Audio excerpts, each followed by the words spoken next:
અમરેલીમાં ગોકુલનગરમાં પાલિકા દ્વારા ઠલવવામાં આવતા કચરાના વિરુદ્ધમાં રહીશોએ આપ્યું છે આવેદનપત્ર।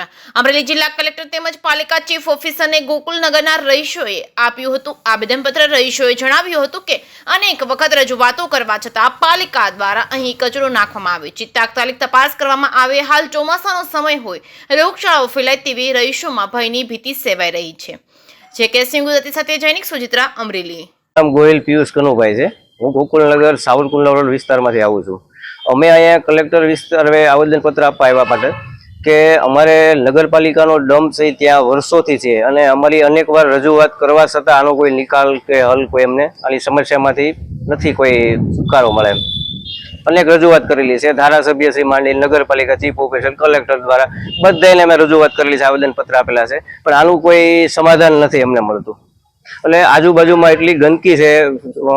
આરોગ્ય શાખાને અમારી વિનંતી છે કે રૂબરૂ સ્પોટ પર આવે અને જોવે કે આ વિસ્તારમાં કેવી ભયજનક પરિસ્થિતિ છે। નાના નાના બાળકો છે, બધા તે સ્કૂલે જાય છે, રસ્તોમાંથી ગંદકીમાંથી પસાર થઈને જાય છે, એટલે બાળકો બીમાર પણ એટલા પડે છે।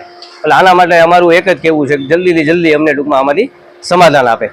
આગળના સમયમાં શું કાર્યવાહી કરશે? આગળના સમયમાં પણ અમે બધા વિસ્તારમાંથી જે તે કરી વિસ્તાર અમારો તમામ વિસ્તાર આખો અહીંયા કલેક્ટરશ્રી દ્વારા આવેદનપત્ર આપવામાં આવેલું, પણ એ રજૂઆત કરતા અમને એવું આશ્વાસન આપેલું કે ભાઈ 2 થી 3 મહિનામાં આનું તમને અમે વસ્તુઓનું હલ કરશું। ટૂંકમાં આને મહિના થયા છે દ્રસ, હજી કોઈ વસ્તુ આગળ ધ્યાન દોરવામાં આવેલું નથી, હજી એની પરિસ્થિતિ ઊભી છે।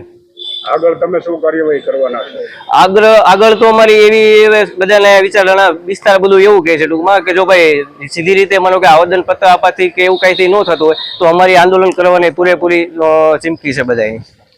રસ્તા રોકો આંદોલન અમે કરવા તૈયાર છીએ આને માટે। હવે જો અમને ન્યાય નહીં મળે તો 100%